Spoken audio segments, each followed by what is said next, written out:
Huh?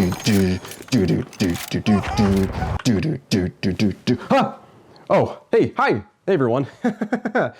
Just playing some Battlefield 1 here. Listen, there's not going to be a gaming update this week, okay? Sorry, there's nothing to talk about. Nothing happened this week, so I'll catch you guys next week, okay? All right, see ya.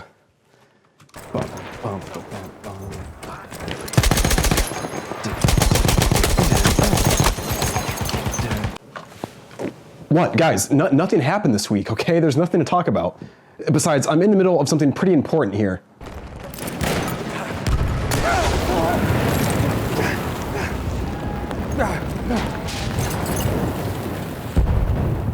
Okay, so I'll catch you guys next week.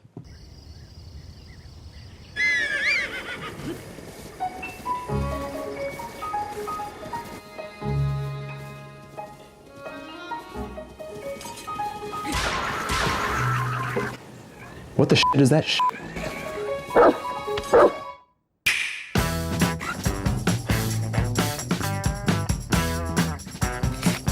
All right, cut the music, guys. Listen, I'm not going to do this now.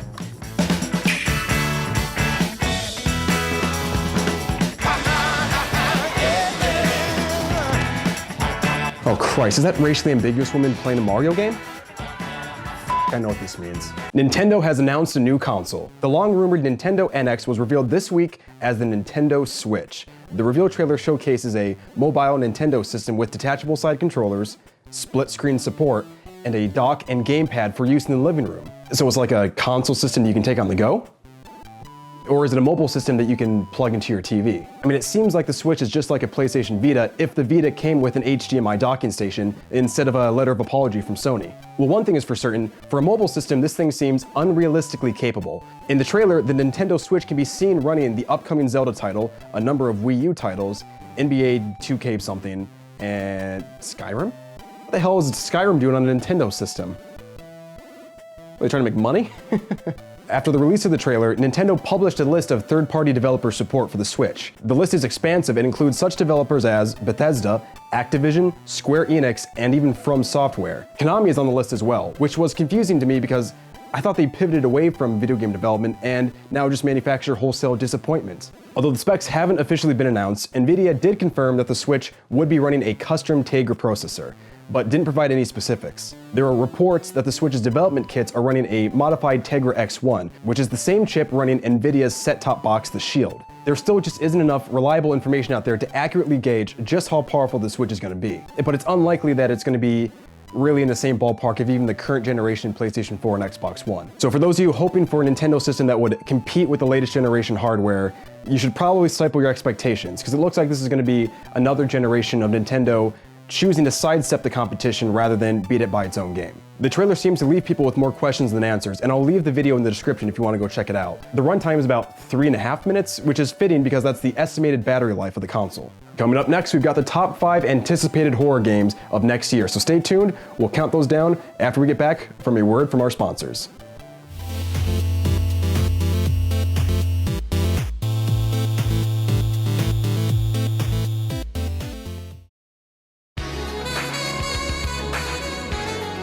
Howdy y'all, Bartholomew Hot Pocket here, professional cosplayer. I'm inviting y'all to donate to my Patreon page, Hot Pocket Cosplays. Here you can see me cosplay as many of your favorite gaming characters, such as Yogi Bear.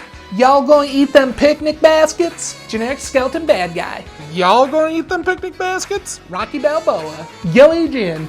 Y'all gonna eat them picnic baskets? Jimi Hendrix. Y'all gonna eat them picnic baskets? $10 will get you a signed portrait, $250 will get you something a little more provocative. Donate to my Patreon page today so I can give you my world-class cosplays tomorrow. Bye-bye, y'all. Y'all come back now, you hear?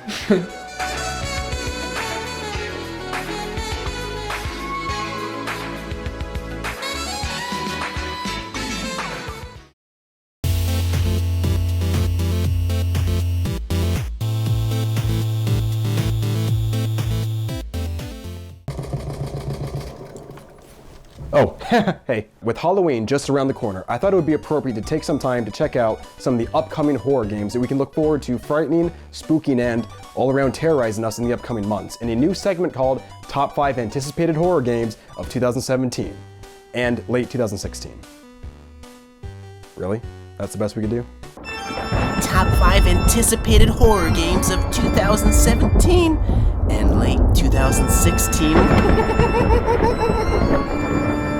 Joining us for this countdown is my co-host CJ Fox. CJ, you ready to do this? Yeah, Wes, super excited. Gonna grab the day by the pussy. No. Counting down number 5 is Allison Road. Now, nobody was more disappointed than I to hear of the cancellation of Hideo Kojima and Guillermo del Toro's collaborative horror-themed video game projects. But the developers of Allison Road appear to want to pick up where Konami decided to leave off. While there isn't much known plot-wise about Allison Road, the early gameplay footage features an unnamed protagonist waking up and exploring an abandoned townhouse. The game is a true spiritual successor to PT, and I personally cannot wait to play it.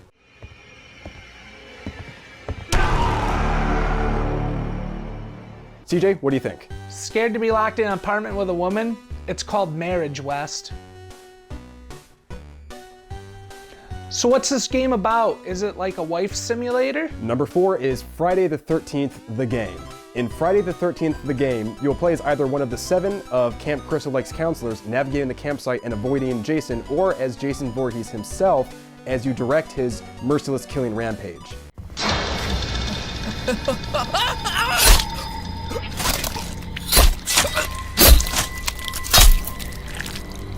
Now, it has been delayed in order to add single player and bot support, but I really don't think I could be more hyped to play this game when it comes out. CJ, your thoughts? You know what the real danger is of having unprotected sex outdoors is?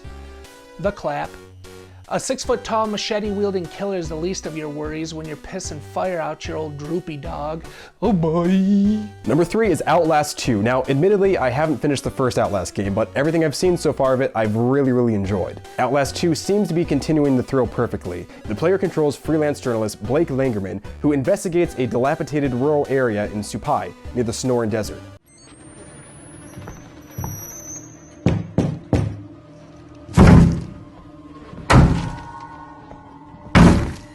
CJ, what do you think? I played a little bit of Outlast 1. I don't think I've ever seen so many ballpark franks stuffed into a video game like this before. What is this franchise sponsored by Oscar Mayer Wiener? No, I don't think it's sponsored by Oscar Mayer. Okay. Number 2 is Resident Evil 7. Resident Evil 7 appears to be ditching the grandiose, melodramatic, over-the-top action-adventure theme of previous entries for a slower-paced psychological horror experience. That is, as long as its demo is any indication. Personally, if this is the direction they're heading in, then I'm totally on board. For now, at least. Eventually, this new genre of horror where you wander around an abandoned house is going to become stale, but for now, I'm totally game. I'm excited to see how they take this and implement it into something resembling a Resident Evil title. What the hell? Rise and shine, sleepyhead. It's time for supper. So the demo obviously was a blatant ripoff of PT. I guess if they want to follow suit though, they can fire all their developers, they can cancel the project, and probably make a Resident Evil pachinko machine. And finally, our number 1 pick for most anticipated horror game of 2017 and late 2016 is We Happy Few. This game takes place in a fictional English city of Wellington Wells, a dystopian, retrofuturistic fashion society formed from an alternate timeline of events within World War II, which is now on the verge of collapse in the mid-60s. The residents of the city, seeking to forget an unspeakable horror that they committed, began taking a hallucinogenic drug called Joy that makes them happy, but also leaves them easily controlled and lacking morality and understanding of the long-term consequences of their actions. Players will control one of 3 characters in the full release who become dubbed as a downer after choosing to stop using Joy, and must survive long enough to complete something important and personal to themselves, all while trying to escape the city before the impending social collapse. Come on, hit it. Hit it. Hit it. Give it a whack! Hit it. Hit it.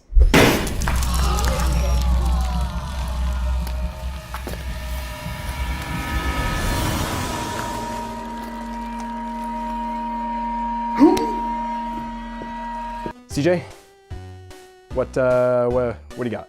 Reminds me of my 20s, when you're at the club and they turn on the house lights.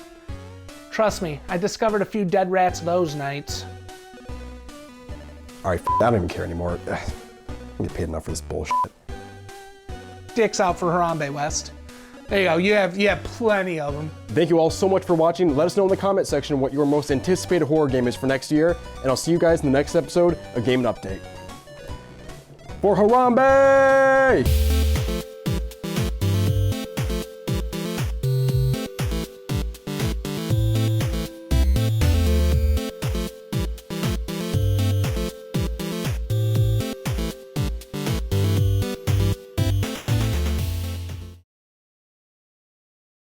Y'all, I'm a skeleton.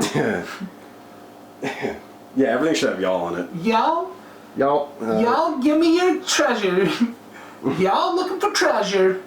Why treasure? Because that's all skeletons like. I don't know. Y'all looking for clothes. What do you want? Man, what if you just said y'all gonna need the picnic baskets again? Yeah, I like that. Give me one of those. I might not use it, but I still... Y'all gonna eat them picnic baskets again? No, we don't say again. Oh, y'all gonna eat them picnic baskets? What if you do that on every one of them? Y'all gonna eat them picnic baskets? That'd be so stupid. But it's good though.